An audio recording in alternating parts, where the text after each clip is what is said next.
Hello, I'm Juan Mochad, and this is South Sudan Footprints, where we talk to leading South Sudanese figures. We see each guest twice. In the first part, the guest expresses their opinions. In the second part, we put to them questions sent through by viewers. In that way, we hope to facilitate meaningful conversations among South Sudanese during this difficult period.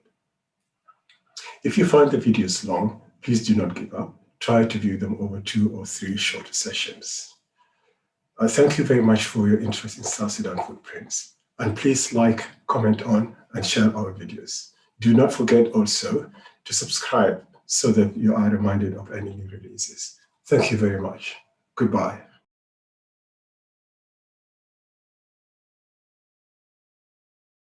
Welcome, Elhag. I'm delighted to have you back on South Sudan Footprints. South Sudan is a heated society. And so I'm going to start with the difficult questions first, and then we go to a lighter, so to improve the atmosphere as we move forward. So the first question really is from somebody called Lam Bagat. He's one of these lost boys. He was in the SPLA as a young person, so he fought there, but he lives in Australia. He's an educated man now, and he's got a question relating to what you said about Chukudum last time, Eastern Equatoria. So he say, Lem Bagat, the writer, and he asked this question: why single out claims of SPLA's abuses against civilians during the war, while ignoring the background of those events, such as the backstabbing of the movement by scores of Khartoum-hired local militia? So that's the first part of the question. The second part will go like this. For example, when you talk about the victimization of the Didinka, are you aware of the rebellion of Captain Peter Lorot, who not only attacked SPLA locations then, but also innocent IDPs in Chukudum, New Kush, Natinga, and Kilkai?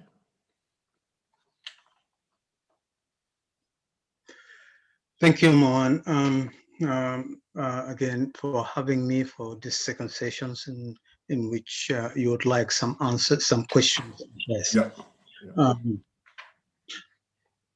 I first of all would like to say to Lam, sorry, what was the name? Lam Bagat? Lem Bagat. Lem Bagat. First of all, I would like to say to Lam Bagat, I would like to thank him for having paid attention to our conversations, and for him also bringing out this question. And I think the question is very good because it will make us understand a lot of issues around that time. Okay, Lem, I was in the SPLM at the time. I supported SPLM, and I was quite aware of all the rebellions that took place against SPLM at the time. And we stood together as Southern Sudanese against those rebellions. Specifically, for example, the rebellion of 1991.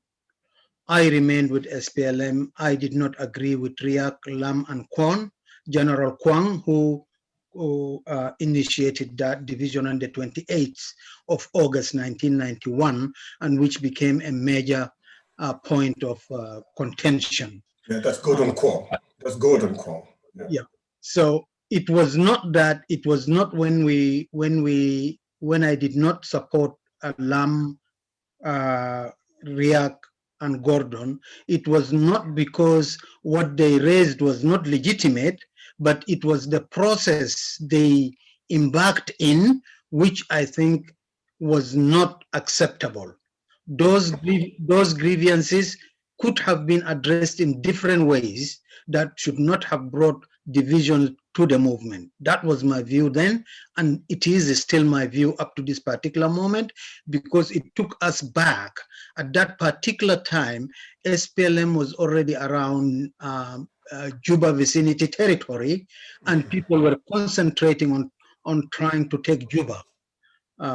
So there was no excuse for disrupting an operation that was supposedly at the time to be something that would emancipate all of us South Sudanese. And so most South Sudanese remained with SPLM by the time they used to call them mainstream or SPLM Torit faction.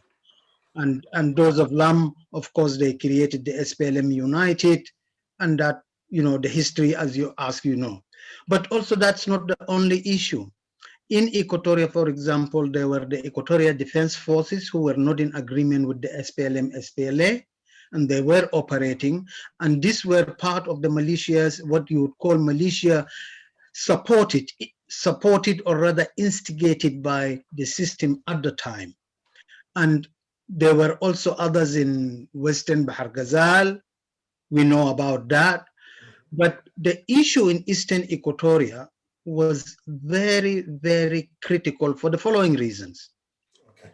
When SPLM first came in 1986, when they began coming into the area, SPLM had committed serious atrocities in Toposa and major parts of Eastern Equatoria, including in the Dinga land. At the time, nobody thought of rebelling or pointing a hand to the SPLA because all of us were united. We wanted to see an end. Now, that did not mean that there were no atrocities because, for example, when SPLM came into Terkaka area in 1986, came to Terkaka area and Juba area, they killed civilians and they displaced the entire Mundari people who came into Juba. Those were atrocities, but people, and that is what delayed the development and progress of SPLA, because people then thought, why go to SPLA if they are killing our people, if they are disturbing our people? Those atrocities, that behavior continued throughout, and it is what went to the Dinga land. When it arrived in the Dinga land, it then made Peter Lorot to rebel. So Lorot was rebelling against SPLM atrocities. And I hope Lem will get this and he can even read it or research it. Peter Lorot was an SPLM officer, all right? He did not choose to rebel because he wanted to rebel against SPLA, but SPLA was already mistreating his own people. And that is what led to that rebellion. And when we tried to address it, we said, look, the Dinga are not, the Dinga population-wise is a very small tribe. You cannot unleash the whole might of SPLM on a tribe that is about 50, 60,000 people. You are going to wipe them. Now, that in itself brings into question, what type of liberators are we? If we did not understand our people, for us to live with them peacefully, if we now resort in the process of liberation to turn the gun against our own people, what type of South Sudan were we looking at? Okay. Now, Dr. John Gereng's mistake was that to unleash the SPLA, all right, only to avenge the killing of one of his nephews or uncles in the Dingaland. You can't do that. A young officer, yeah, young officer. Okay. Yeah, you can't target an entire Didinga community for the death of one person who results as an incident from a conflict between two people, and you generalize it to the entire tribe. That was wrong. Now, and when SPLA did that, it was very clear to somebody like me that this is not a movement that will realize national program for the whole country. And as we can see, those things were replicated. It went from one place to another place, one place to another place, the incidents like in Chukudum, and it is what showed the problem that we are now having in our country. Thank you much. It's a very good answer, Elhag. Related to that is a question by Martin Morchard, whom you know. Yeah. And the first question is related to this somewhat, and it says, is tribalism deeply rooted in our country, or is it a product of the North divide and rule tactics? Okay, that's a very good question. Human behavior Okay, all societies and all people, including me and my own people, we have a natural tendency, and that is from when humanity started, Mm, to close ranks to defend ourselves and protect ourselves. that's You, right. you feel more comfortable. You feel more comfortable when you are with your people, and in times of crisis, you look for that brotherhood and fraternity in order to rely on for survival. So tribalism is something that any people who are not confident of themselves and people who are not sure of themselves can easily resort to as a way of protecting themselves or as a way of exploiting others in the process, because it becomes an issue of power. The more you are united and the more you are together, you can assert your views and you can defend yourself better. Now, in South Sudan, it was not an Arab issue. It was not really inculcated in us by the Arabs, because the Arabs themselves are having tribal issues. It has been made more clearer with the events in Darfur, with the events in Eastern Sudan, with the events in Northern Sudan, the Nagla and Shaigia. The Nagla, Shaigia, and the Jaliin are more tribalist than even some of us.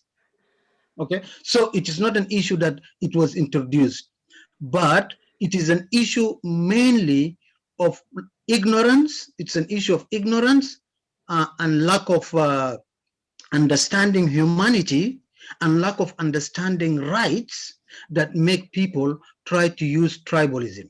In South Sudan, tribalism is adopted as a way for people to exploit power. People who want power, they cannot convince the other tribes to support them. They resort to their own tribesmate and to their own tribal people to give them the power that they need. And that is why our own educated people, the so-called educated people, as I said, in Mm, UK, for example, people like those of Ambrose Ring, when they went from here, of course, they used tribalism.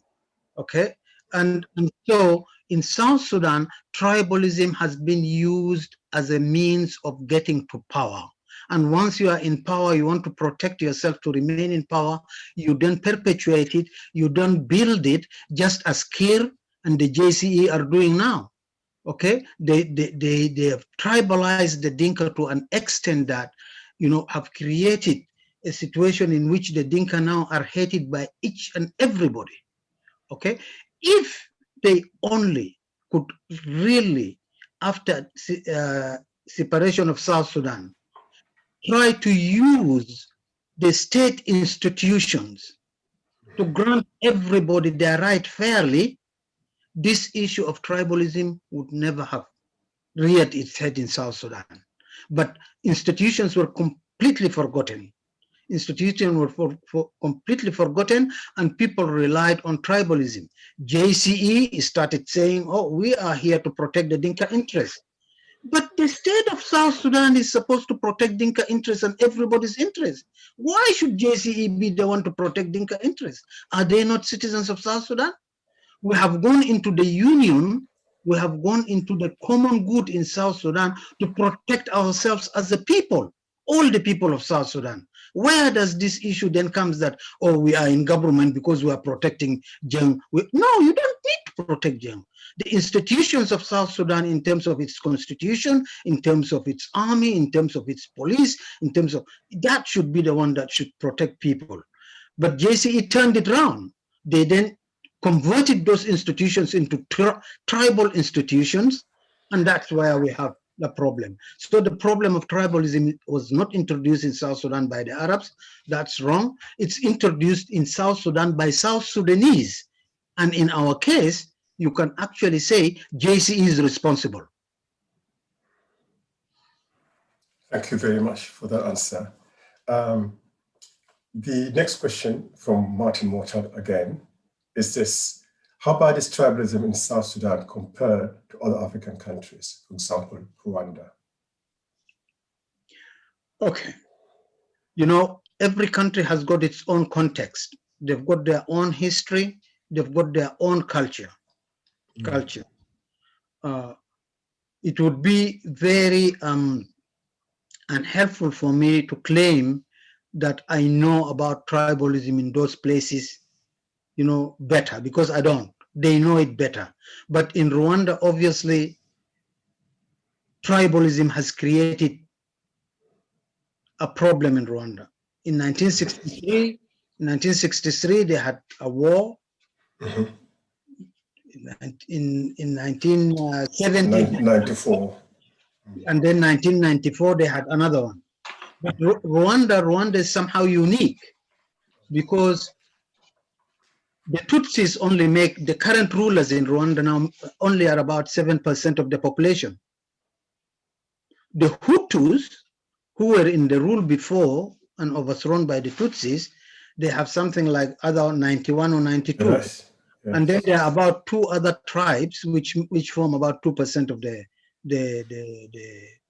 the population. And so from the explanation that I said earlier, you would see the reason why people exploit tribalism in order to be in power. Because right now in Rwanda, there is definitely tribalism because the government is dominated by a small tribe, and whether you consider it, whether the institutions are also dominated by them. So this is still an issue. We can't say for sure that that's an issue that will not repeat or itself in future. We can't. But the best thing that the Rwandans have done is they are trying to improve their worst situation and make it better. And they are on the road to it. Whether they will succeed or they will not succeed, I don't know. In other countries, it depended on how other tribes made alliances among themselves to maintain power, but yet they used tribalism. And that minimized the impact because then the hatred does not go to one person directly. Take, for example, the issue of Kenya. The Kikuyu have been controlling power for long, but the Kikuyus have always controlled it in alliance with others. They allied with the Kalenjins first, Arab Moise people, the Nandi people mainly from the mountains, and then of late now, you can see clearly they did shut out the Luos completely, but now you can see the Kikuyus are trying to get into alliance with the Luos, and now they are throwing away Arab Moise people, because you have to look at William Ruto, who was the vice president. He was very powerful. Where is he? He's now nowhere to be seen. Okay, so the Kikuyus are trying to ally, or they are already building alliance with the Luo to rule, and so there is a balance there that does not make tribalism becomes really, a flashpoint. But it depends on how politicians play that tribalism. And so in Africa, there is tribalism in many places, but it depends on how the politicians play it and how they manipulate it. If they play it negatively, because by the way, there is positive tribalism. Okay. Say, for example, let's take this. If the JCE and the current government in South Sudan were to be say, okay, they do what they do, but then they are fair enough to make sure that all the other tribes share in the wealth of the country. If they made sure that positions are distributed on merits, if they made sure that there weren't abuses of people or killings of people, and people are allowed, if they made sure that lands are not being taken from other people, they are not encroaching in other people's properties, they are not in your face, and they are giving everybody their right, things would not be as they are. It depends. Are we going to play positive tribalism or negative tribalism? Tribalism in itself is bad, positive or negative. But if you make it positive, it's much better, because you do not plunge people into head-on, conflict directly, as we have right now in South Sudan. Thank you very much. The next person to ask a question is a young lady called Rose Abang Quad. Rose Abang. So Rose, this is her question. Actually, it's a statement, and then you respond to it. So he said, we should not only blame the Dinka or the Nuer for the problems of the country. We have failed collectively as South Sudanese. True or false? False. Yeah. Okay, let me explain. Firstly, collectively, we are responsible. And we are responsible collectively because we allowed the JCE and the government in Juba to perfect the abuses on the people of South Sudan. If we were good citizens, all of us should have, from day one, stood up and fought for our rights. We should have told the people that we cannot allow the current government to do the things that they are doing now, because this is our government, this is our country, we are all sovereign, we all are population of South Sudan, and we are sovereign, we can correct what we want. We did not. We failed to hold or to raise the issue. You know, when JCE reared its head in 2013, nobody stood up to tell them that they were wrong.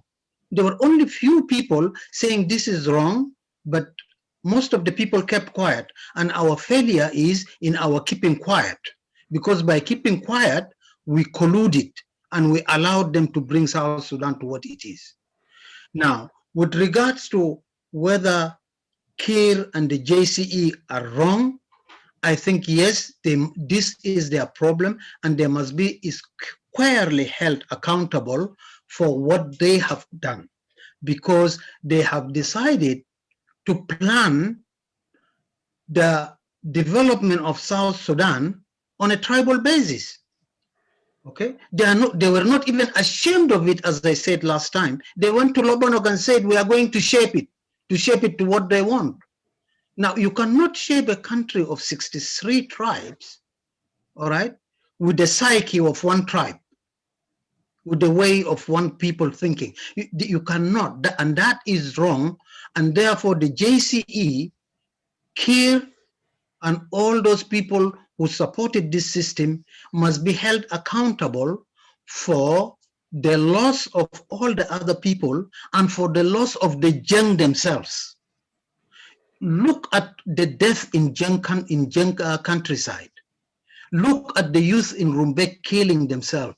Look at the youth in Warab killing themselves. Look at the youth in Gogrial killing themselves. Look at the youth in Bor killing themselves. Jeng killing Jeng.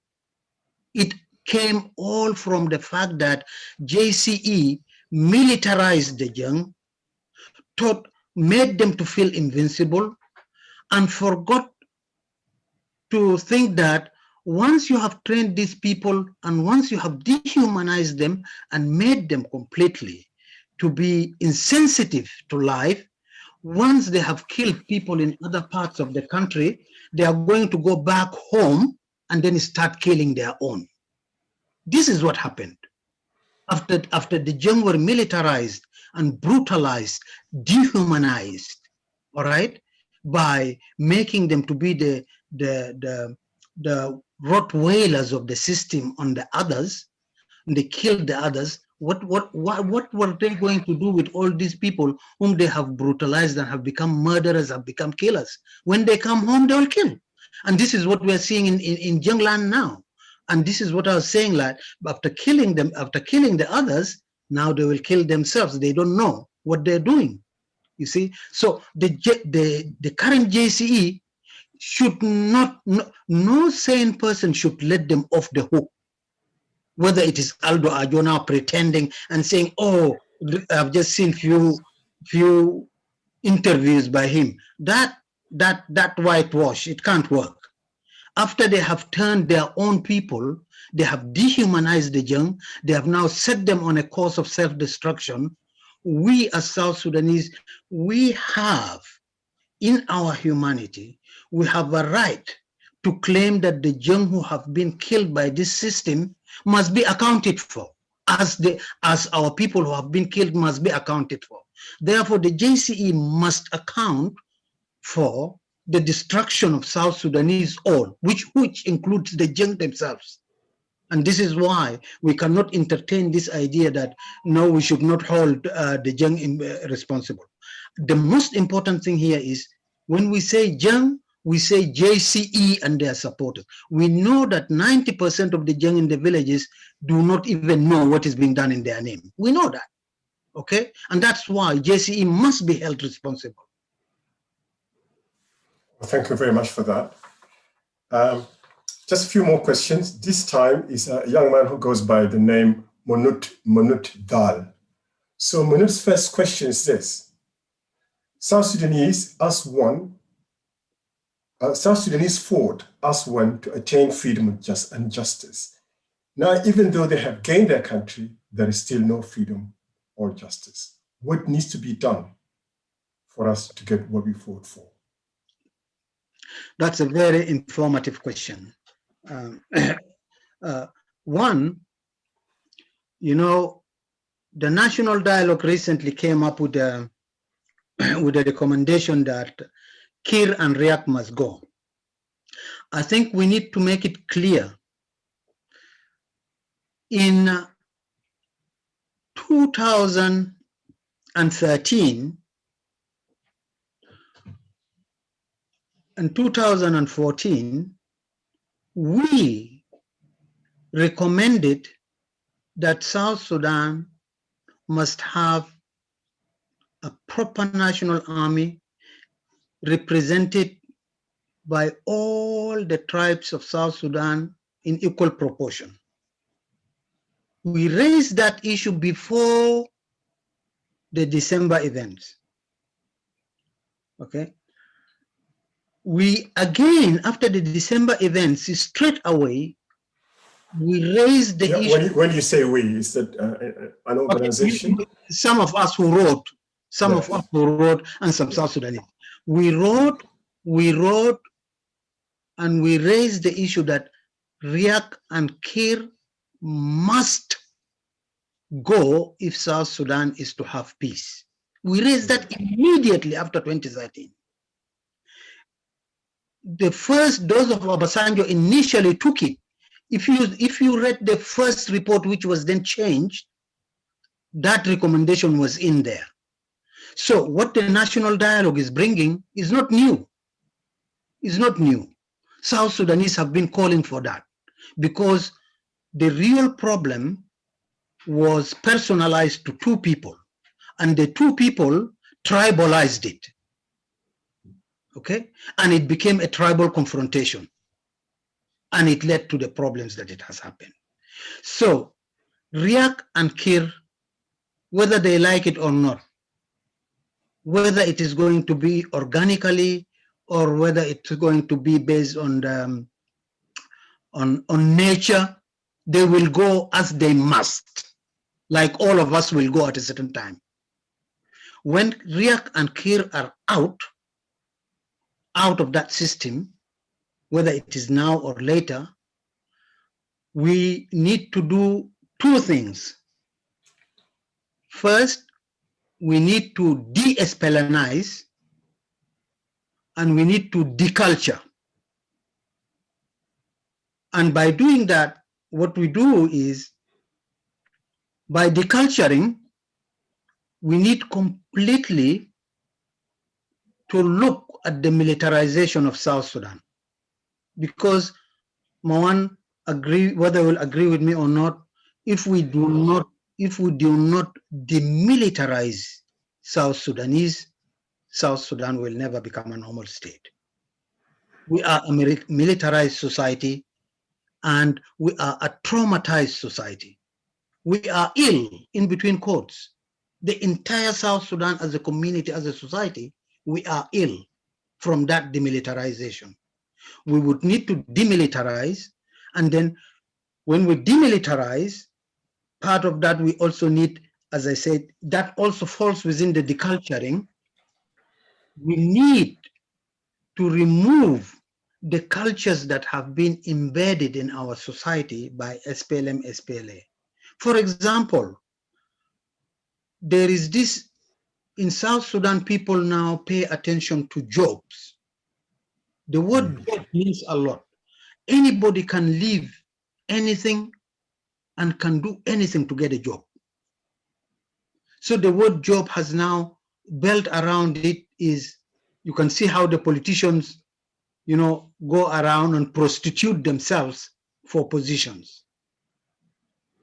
Even in Juba, I understand, and in all the towns of South Sudan, people achieve jobs by all means. And there is this issue of, people ascribe to them titles, and they claim certain educational training to achieve jobs, when in fact they have not even attained those educational qualifications. There are a lot of people calling themselves doctors, those calling themselves have got all this. Really, if you've got this qualification, prove it. Prove it. And all they call themselves, for example, look at Wani Iga. He has promoted himself to a doctor and got his doctor from Malaysia. He's now a professor. The other day I was reading he was a professor. But now really, my brother Wani Iga, you have been in this government since it was created. You are now a professor. Why didn't we see, all right, the product of professorship in the government of South Sudan? Where is it? Dr. Wani Iga, as my sister Teresina was saying in one of her saying, Dr. Wani Iga, Brother Wani Iga, Chief Wani Iga, and not. Where is this intelligence and skills and ability? Let him show it to us. Do you see it in South Sudan? Do you see any of those skills in South Sudan? Of late now we have Professor Aldo Ajo. God help us. Where is it? Do you see it in the thinking of the JCE? Yeah? Yeah? Look at, give me the names of those doctors. But the obsession of that comes from one point. It comes because Dr. Garang was so intelligent and he was gifted. He proved the credentials of his education. He proved it by the way he managed to build a war machine with very good political skills and showed his ability to manipulate world powers and world leaders for SPLM to stand out. But that ability is because Garang himself as a person, perhaps even without the PhD, would do that. Okay? The PhD was an addition. It just helped him to improve his own abilities. And he showed it to us. There is a PhD, I accept, I agree with it. I don't have to challenge it. But look at the other PhDs. What have they done? And this is because people want jobs. They lie through their teeth. When somebody has no qualification, they would lie. I've got master's degree, I've got a PhD, I've got a what, because they want jobs. And it is that culture. It's that culture. We need to get back to meritocracy. And when we deculture, we remove those cultures of SPLM of lying to get a position, of being sly, of being cunning, to the extent of murdering people, killing people to get position. It is that culture that we need to remove. Once we have removed that culture and we have demilitarized and made ourselves to understand the value of human being, that you cannot take a life of a person. I don't care what tribe they are. They have a right on this earth exactly like me, like you. All right? If God put us on this earth, all right, I have no right to take your life. You have no right to take my life. Okay? Countries, societies, and states do have that power because they have the power of monopoly, the monopoly of power and violence. States can do it in terms of collective decisions, okay? Because the monopoly of violence is that of a state. But as a person, I have no right to take another person from any other tribe and make myself a little god and decide. I go and take another person's land. I go. So the culture of lawlessness needs to go. And so when Riek and Kir are out and we demilitarize, we deculture, and we begin to build a good society based on law and order, then we will begin to address the real issues of what SPLM has done. And central to that is the accountability. All these people who have abused South Sudan and have turned South Sudan to what it is must be held accountable collectively. Nobody should escape that. The only thing that should make them escape, God forbid, if one of them dies, okay, you can't hold them accountable, but still statements can be made to that effect. And we need to make proper court system that is not going to be influenced by outsiders. South Sudanese, we're sovereign people. We should be the one addressing these issues ourselves, not people bringing people from IGAD, from other places. Where is our sovereignty? Where is our sovereignty? We are sovereign people. Now, right as it is now, somebody like Museveni, who's rigged his elections the other day, is running South Sudan, indirectly running South Sudan. When Museveni and the rest are all distanced from South Sudan, and Kir and what have gone, and we are truly by ourselves, and we begin to do the things that we have done, then we will address all the ills and all the destruction that has been done to our country collectively as South Sudanese, with everybody's view and input taken into consideration, so that we create a good society like before, whereby I can go to any part of South Sudan, even no matter what time of the night it is. I can sleep in a village. People can offer me a place to sleep. In the morning, when morning comes, they will give me water. If they have tea, they will give me tea, and they say, go in peace. That's what we want. And so to address Dal's problem is, we would need to, Kir and Riek must go, de-espelonize, deculture, and then at the moment we must have a way which has been started, and I can talk about it more, in sense of there has to be resistance to all this. And there are two types of resistance. There's peaceful resistance and violent resistance. South Sudan has been experiencing violent resistance, but alongside it, there should be also peaceful resistance. For example, people in Cuba, people who are not receiving salaries now, I see no reason why they should go to work. They should not go to work at all. If the government is not paying you, don't go to work. Let the government collapse. Let that government collapse.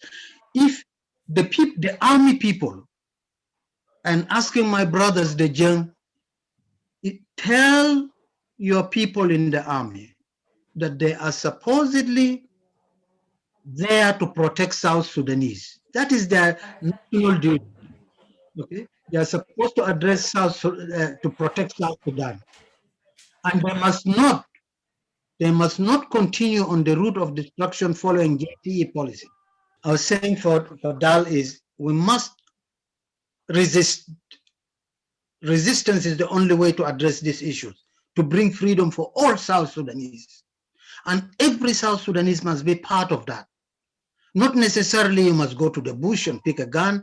You do what you can do through your own daily activities. Those in the army, we ask our brothers in the young community to begin to raise their awareness to why they are in the army. They are in the army to protect the national interest and not to protect the interests of JCE, because that is not what is for South Sudan. And if they're killing the other South Sudanese, they're only dehumanizing themselves, and they're creating themselves more enemies, And when they go back to their villages, they will create problems in their communities as it is now. So let them look at their national duty first, and let them not continue on this path of JCE, believing in JCE that they're protecting young interests. There's nothing called young interest. There is South Sudanese interest, and it is that we must build. If they are in the judiciary, please help those people arrested by the system. Protect them, go represent them, right? Use the law in order to highlight the ills of what is happening in South Sudan. If you are a police officer, use your position in the police to give people their freedom. Don't be part of a system that oppresses its own people. You in the police, in the army, in the war, if you know exactly why you are there, use your place to help the people as you should, but not to do the opposite. And for those who are in the business center, help the people get what the people want, support them with what they need, support people who are not able to stand up on their own. All of us need to get to this together and work together. From outside, from inside, we will bring this system down collectively. All of us need to work on that, because it's in our interest. It's in the interest of the young. It's in the interest of every one of us to make sure that Kir and Riek and SPLA go, for us to have a better life and a better society. And I think for this, if I could just say something, you know, when I've traveled in a lot. When I used to run a van in the 70s, I was running a van between Juba and Bor. I used to get the young who slaughter, who run the slaughterhouse in Juba. You know, I would go all the way to Bor. I did not experience any problems at all. I've done that for over a year. All right. And most of the young who were hiring my car were my best friends. And there wasn't any difficulties at all of misunderstanding. Okay. We can create that atmosphere of long time ago, whereby I could go to Bor without any fear, or anybody from Bor can come to my place without any fear. That type of life can only be brought if we work together as before and bring these people down. But we must make sure that JCE must be held to account. The JCE leaders must be held to account, and all the other, with all their accomplices from the other tribes. When I say JCE alone, I mean, for example, all the other people from the other tribes who have collided and colluded with JCE and Kir, they must all be held to account for having destroyed South Sudan. Thank you very much. Do you want to say anything about obviously it's not only the SPLM, you know, the history of rebellions. We have all these militias that you talked about, which have continued to this day. We have the militarism that you talk, and the militarization of South Sudan that you spoke about is widespread. It's not limited to the SPLA or SPLM. And also their leaders and the people involved in them have played very similar tactics in also rising to power, just like you said before. Do you want to say anything short about that? Yeah, okay. It's maybe I can expand that, but what I meant initially, and I said, it's crucial when Riek and Kir are out and SPLA is out, we must demilitarize. All these militias are within this subject of militarization. And the reason why we have all these militias is, as I said earlier, remember we've got I think 4,000 generals, 4,000 major generals.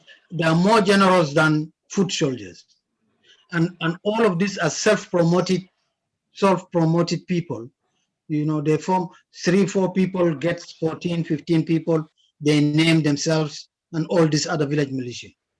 If only we can create the national army in the right proportion and representation, the able-bodied and capable people from all these militias could be observed into the new army, all right, to form the national army.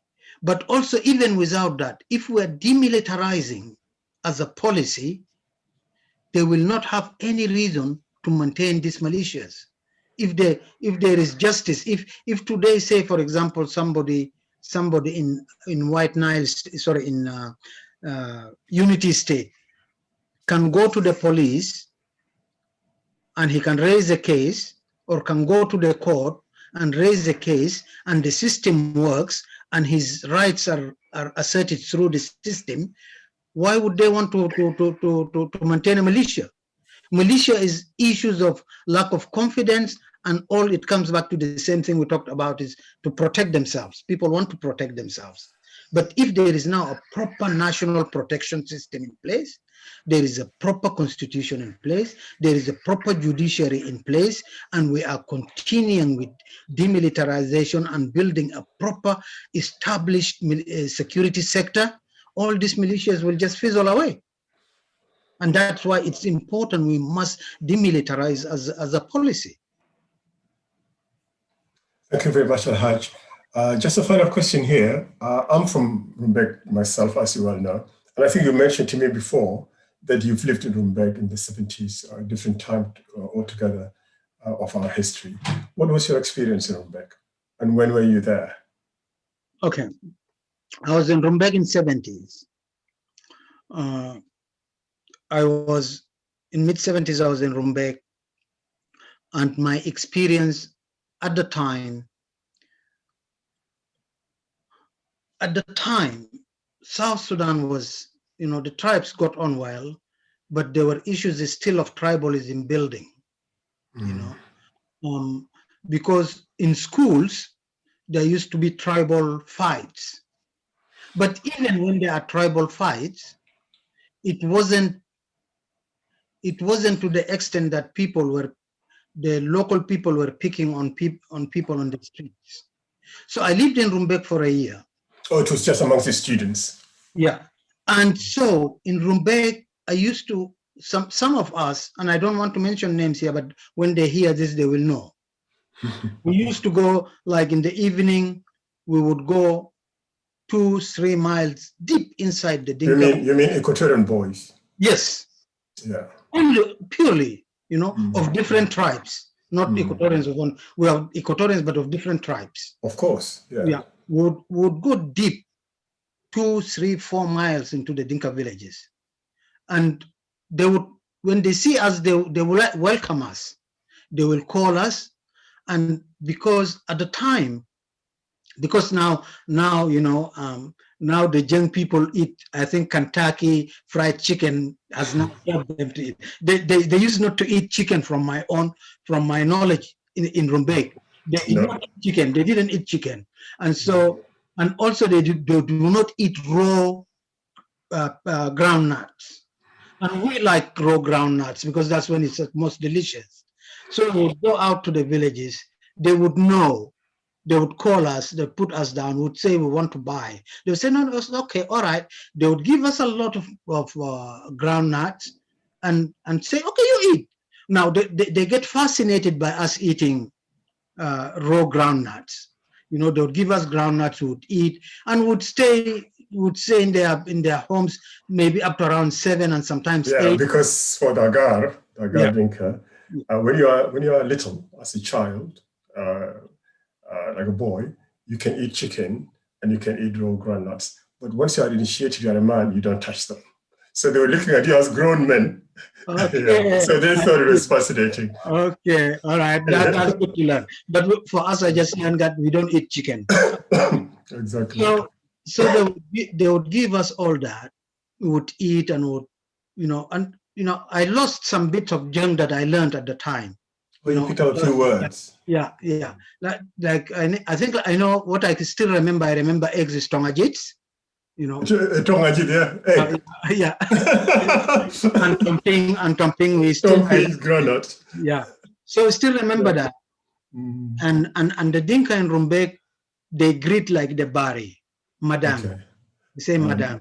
Okay. Which is unlike the Dinka Bor. Yes. So when we go they would interact with them and would joke. No problems at all, no fear, no Did they threat. give you other food to eat or anything like that? No, they just give us the groundnuts they know, you know. Okay. And so when we are getting back, when we say, okay, all right, thank you, you've offered us this and that, they say, come again, whatever time you come, and they would give us eggs. They would give us eggs, would come with the egg. Now, that Rumbek, that South Sudan of then, imagine no fear, you can go deep into the villages of people, interact with people, they're all sociable, very nice, sociable people. Compare it to now, whereby the youth in Rumbek themselves, all of them are young, are killing themselves. How would somebody like me be thinking of going to Rumbek now, even to be out on the streets, leave alone going deep into the villages? So this current system has created a generation which really does not represent the true young for me, the true young that I know. That you saw in Bor and you saw in Rumbek. Yeah. Right now, I have a violent, inhumane, dangerous person called Jeng than the Jeng that I knew I could interact with, I could play with, we could be sociable. If I'm at night in their villages, I could feel safe. I can even sleep in their homes. At that time, if we were to sleep, there's no worry, because Rumbek has a lot of lions, by the way. And when it's about comes to 9, 10 at night, it's very scary when they roar. Okay? But that Rumbek, where has it gone? Where has it gone? We need that Rumbek back. We need that Gogrial back. We need that Bor back. We need that Tonj back. We need those places. And therefore, what we want is, we need the young to recover themselves, to recover what they have lost, to recover their humanity, to understand that they have lost, because in all these years, and specifically with the indoctrination of JCE, the young have lost their humanity. The young have lost the respect of their fellow South Sudanese. And I think it's incumbent upon all of us to bring that South Sudan back by rehumanizing ourselves and saying, we cannot live like this. This is not good. This is not right. And people like in the JCE, they must be told clearly, you have misled us. You need to account for this, and please stop it. Do not continue with it. We even don't want to hear anything called JCE, because they are the road to the destruction. They are actually the agents of destructions of South Sudan. They've destroyed South Sudan. They've destroyed the young. You know, to be honest with you, man, I feel so sad, because it is JCE and the leadership of the young that have actually destroyed the young. And they don't know. They've destroyed the young. You know, if they have created the mayhem that it is, the reports that we get about the young people killing themselves in huge numbers in their own villages, why can they not hold back and just think, what is it that we have done that has brought us to this stage? There must be something. People just don't flip from good to bad. Entire society. It's unbelievable. We have to think seriously. All right. I can see I've lived that situation whereby I have known the humanity of the young, and I have now known the inhumanity of the young. But it should not be something like, okay, this is for the young only, because as human beings, we all have the bad and good in us. It could have been my people doing that. It shouldn't be a surprise to you. Okay. And since we know that this is a human behavior, and it is not something that is acceptable, we need to turn it around. And we cannot, as I said earlier, as South Sudanese, we must take our responsibility to tell the young and the JCE that we do not accept that few of you turn you into a monster while we are seeing, because you are part of us. Okay? We cannot have a South Sudan without the Jeng. The Jeng cannot have a South Sudan without the rest of the people. This is a reality. But the JCE thinks that they can have a South Sudan without all the others. Now, how can that be logical? How can it be fair? And how can it even be achieved? It can only be achieved by dehumanizing the Jeng, militarizing them, and unleashing them on the other people as they have done now. But there is a serious consequence to that, because when the others regroup to fight back, there will be repercussions. But we don't want that. Of course. Let's all work together. Let's all work together. And as I said last time when I was saying, I wanted people like Luka Biong so that we could work together and work for the common good. Now we want the good Jeng now who understand that it's not good on the basis of humanity to do the things that they are doing. They should come and work with the others, all right, to face the JCE and tell them you are wrong and we are going to make you accountable, and whatever you have done to the people of South Sudan, you must pay for it. They shouldn't be allowed to get scot-free with that. No, they can't. The number of people who have died in South Sudan, statistics say 400,000 have been killed. I don't believe that. Should be more than that. Out of these people killed, perhaps a quarter of them are Jeng. And those Jeng did not die because other people killed them, but because they've been dehumanized and they're killing themselves. And they did not kill themselves. They have not come to this situation because of certain other circumstances, but it is only because JCE dehumanized them. JCE put in their mind that to kill is good. Okay? JCE put in their mind that if you want power, form little militia, go and kill the other group, knock the other group.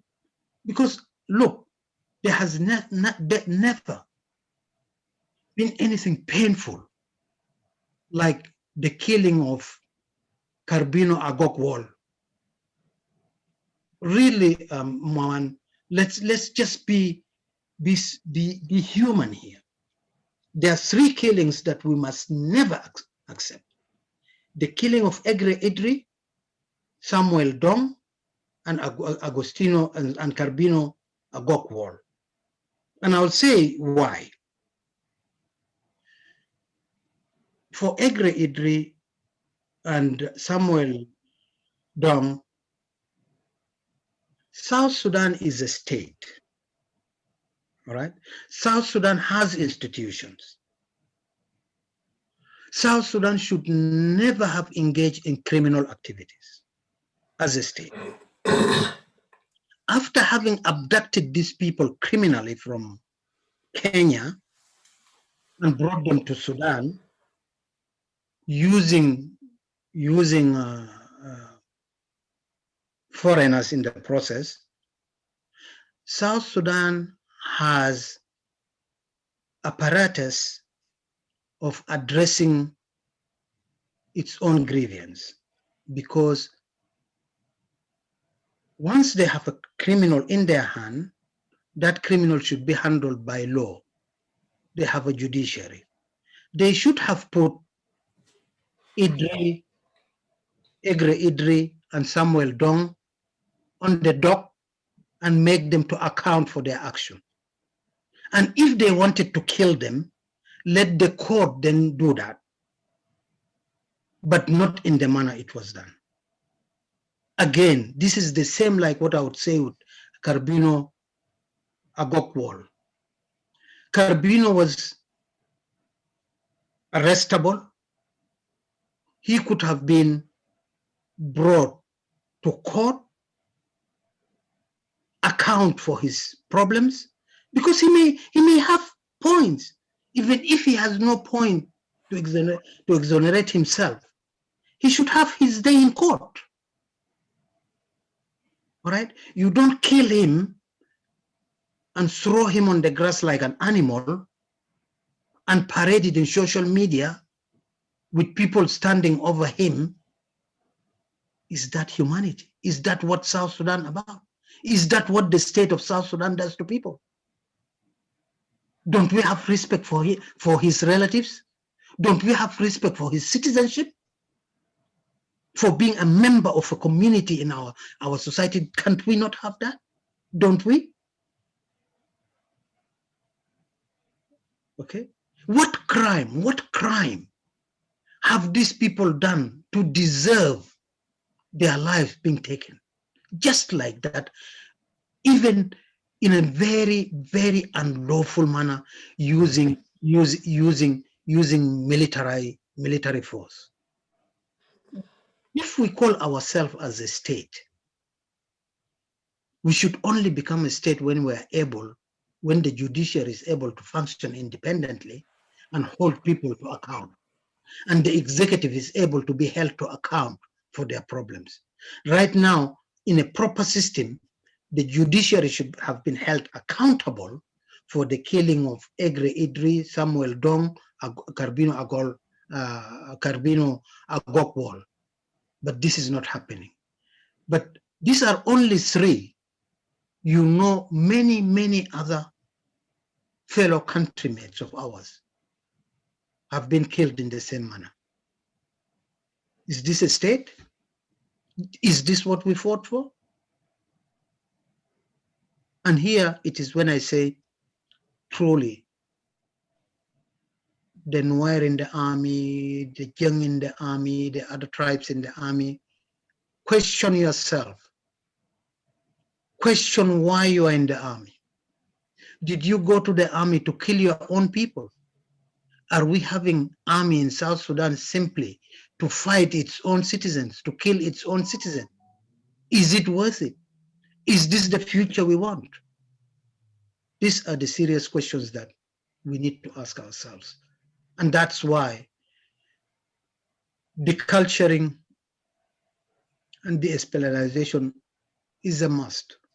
Any other group that comes to power without addressing these root causes, and I think the most important one is, we will want a government that comes to power to hold a national commission of inquiry. A national commission of inquiry to ask all the painful questions and to address the fact that why South Sudan got hijacked by a group of few people who turned it into destruction. Okay. What should be done in future to make such things stop? And also to address the fact that South Sudan must understand the role of international community, the role of regional governments and regional organizations in promoting the destruction of South Sudan. All this should be the role of the coming government. But Riek and Kir must go. These people started talking about it in 2013. National Dialogue has now picked it up. Let it be the song. Kir and Riek must go. We demilitarize the state and we start to build a new system. Painful one, but unfortunately, we have got a big job in front of us. Thank you very much, Elhag. It's been a very intriguing, very enjoyable interview, and to talk to you at least twice. That has been really wonderful. Thank you so much. Thank you very much. And I really wish that you bring in more other people who will contribute to the well-being of our country. We will be there. We will win. Our country will be okay. We will get back to that history. We will regain our humanity. Yeah, things will be all right. Thank you very much. Thank you very much, Elhag. Thank you. All the best. Okay, thank you. Bye-bye. We'll talk soon.